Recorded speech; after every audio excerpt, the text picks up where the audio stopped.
The Shadow of Symmetry. Part 1. Mirrored Beginnings.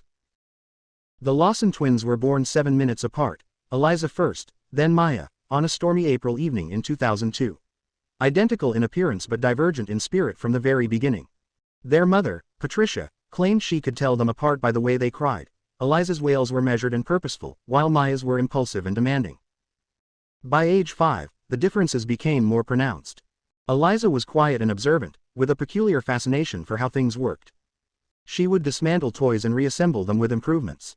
At night, when the house fell silent, she'd read science books intended for children 3 times her age, absorbing concepts that most adults struggled to comprehend. Maya was vibrant and social, quick to laugh and quicker to cry. She commanded attention in every room, while Eliza retreated into the background. Their parents unwittingly reinforced these roles. Maya's our little performer, they'd say, and Eliza's our sweet, steady one. What no one realized was that young Eliza had made a deliberate choice. At age 7, after her first grade teacher had pulled her aside to discuss her remarkable aptitude and suggested advanced placement, Eliza had witnessed Maya's tantrum that evening when their mother mentioned it at dinner. "But I'm supposed to be the special one," Maya had screamed, flinging her plate to the floor. Later that night, Eliza quietly approached her sister's bedroom. "I won't do the special classes," she promised. "We can stay together." Maya had hugged her fiercely. "Forever," she'd responded. "We're the same, that's what twins means." That same night, Eliza made a secret pact with herself to hide the full extent of her abilities. She began deliberately missing questions on tests, staying quiet during class discussions, and presenting herself as slightly above average but nothing remarkable. All the while, she continued her private studies, filling notebooks with advanced calculations and theories that she kept hidden beneath her mattress. The twins progressed through elementary and middle school as a unit, Maya always slightly ahead in grades due to her natural charisma and Eliza's careful self-restraint. Their parents noted that Maya seemed to be the academic leader, often helping her sister with homework. The irony was not lost on Eliza, who silently corrected Maya's frequent errors while pretending to learn from her. Part 2. The Divergence. The balance remained precariously intact until their sophomore year of high school, when Dr. Harriet Chen joined the science faculty. Unlike previous teachers who had accepted Eliza's mediocre performance without question, Dr. Chen saw through the facade within weeks. "You're deliberately underperforming," she told Eliza after class one day, sliding a complex physics problem toward her. "Solve this." Eliza glanced at the door, ensuring no one was nearby, then solved the college-level problem in under a minute. Dr. Chen's eyes widened. "Why hide this?" Eliza's explanation about protecting her sister's feelings earned her not sympathy but challenge. "Your talent isn't just yours to waste," Dr. Chen said firmly. "It belongs to the world. What could your mind create if you stopped pretending to be less than you are?" The question haunted Eliza for weeks. At 16, she began to feel the weight of her self-imposed limitations. She watched Maya coast through life on charm and minimal effort, collecting friends and admirers while Eliza remained in the shadows. The breaking point came during the state science fair. Eliza had submitted a deliberately flawed project on solar energy conversion, ensuring it wouldn't advance beyond the school level. But Dr. Chen had secretly entered another project under Eliza's name, her actual work on a novel method of carbon sequestration that she discovered hidden in Eliza's locker. When the project not only won the state championship but attracted the attention of university researchers, Eliza found herself thrust into a spotlight she'd spent years avoiding. Maya's reaction was immediate and volcanic. "You've been lying to me our whole lives," she accused, eyes brimming with tears and rage. "Making me look stupid while you were what, some secret genius? Was it funny for you, watching me struggle with basic math while you could do it in your sleep?" "I did it for you," Eliza tried to explain. "I didn't want you to feel." "Feel what? Inferior? Well, congratulations, that's exactly how I feel now. And everyone knows it." Maya stormed out, and something between them fractured irreparably that day. Part 3. Separate Trajectories. The twins' junior and senior years marked their definitive separation. Freed from her self-imposed constraints, Eliza flourished. She graduated 2 years early with perfect scores and a full scholarship to MIT, where her work on environmental engineering and sustainable technologies quickly distinguished her even among that rarefied company. By 22, Eliza had multiple patents to her name and founded Verdant Solutions, a company dedicated to developing technologies to combat climate change. Her carbon capture method was being implemented in 12 countries, and she developed a revolutionary water purification system that was transforming access to clean water in drought-affected regions. Maya, meanwhile, had barely graduated high school and drifted through a series of community college courses without direction. She cultivated a party girl persona, her natural charisma now channeled into becoming the center of every social scene.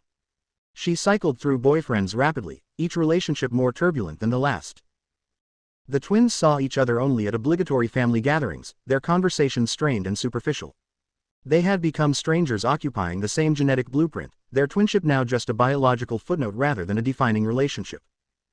When their parents expressed concern about Maya's increasingly erratic behavior, Eliza would send money but maintain emotional distance. "She's made her choices," she would say, though the words tasted bitter. "I can't live her life for her."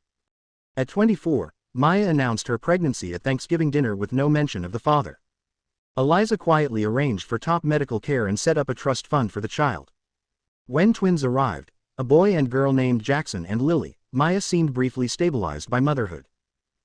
But within a year, she was pregnant again, this time with another set of twins.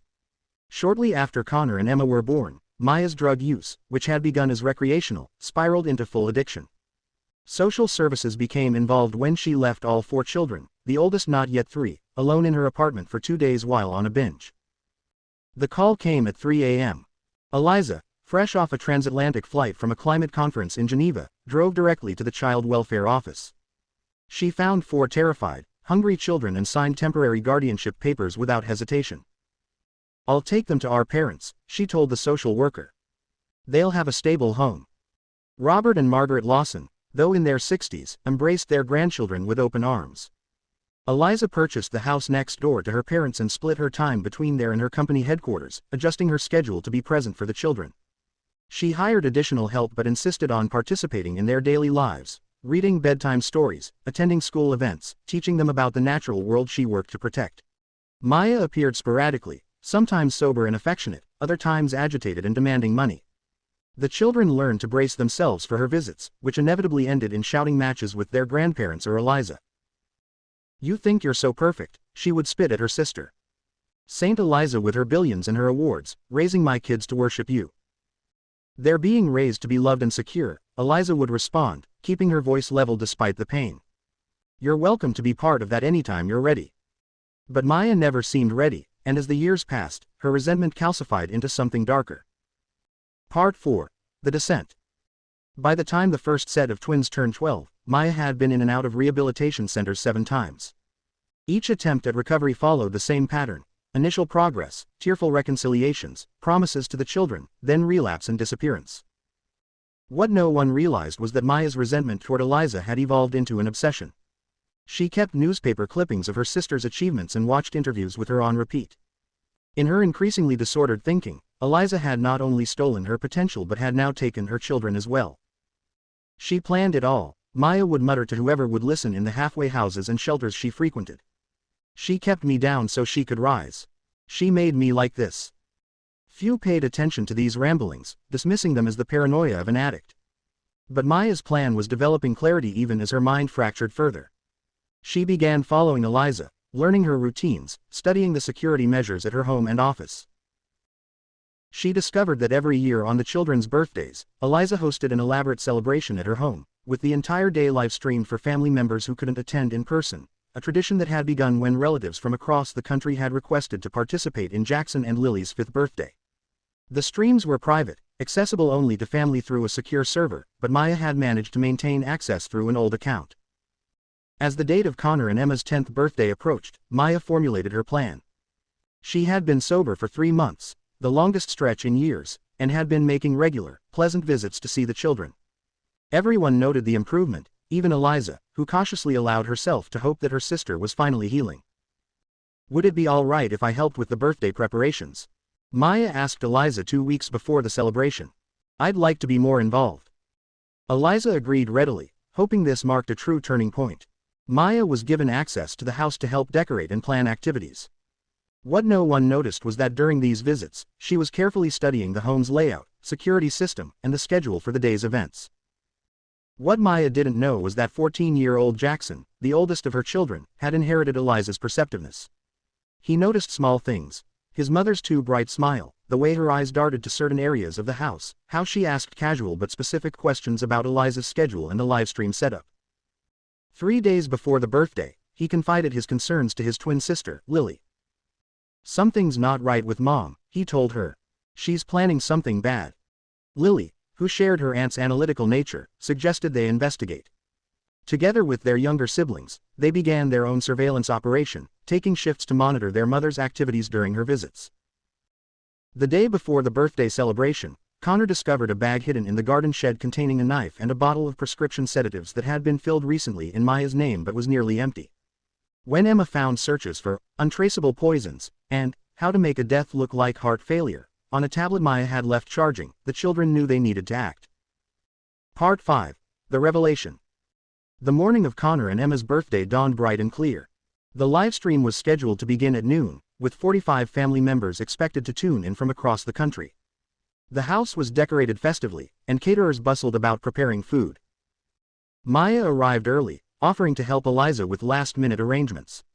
She seemed calm, even cheerful, complimenting her sister on the decorations and engaging warmly with the children. If she noticed their watchful eyes and stiff responses, she gave no indication. As noon approached, Eliza went upstairs to change for the party. Maya followed a few minutes later, telling the children she needed to give Aunt Eliza her special gift, in private. Unknown to both women, the children had already implemented their hastily constructed plan. 14-year-old Jackson had redirected the livestream to begin 30 minutes early and had expanded the viewing access beyond family to include the local police department, a connection made possible through Officer Ramirez, a school resource officer who had worked with the children on an anti-drug program and had taken a special interest in their welfare. As Maya entered Eliza's bedroom, the children huddled around a tablet showing the livestream feed from the hidden camera they had placed there that morning. From a patrol car parked just 2 blocks away, Officer Ramirez and her partner watched the same feed, ready to respond. On screen, Eliza turned in surprise as Maya entered. "Oh, you startled me. Is everything ready downstairs?" Maya's demeanor changed instantly, her smile vanishing as she closed the door behind her. "It's always about you, isn't it? The perfect sister, the brilliant scientist, the savior of the planet and my children." "Maya, what are you talking about?" Eliza's voice remained calm, though her posture tensed.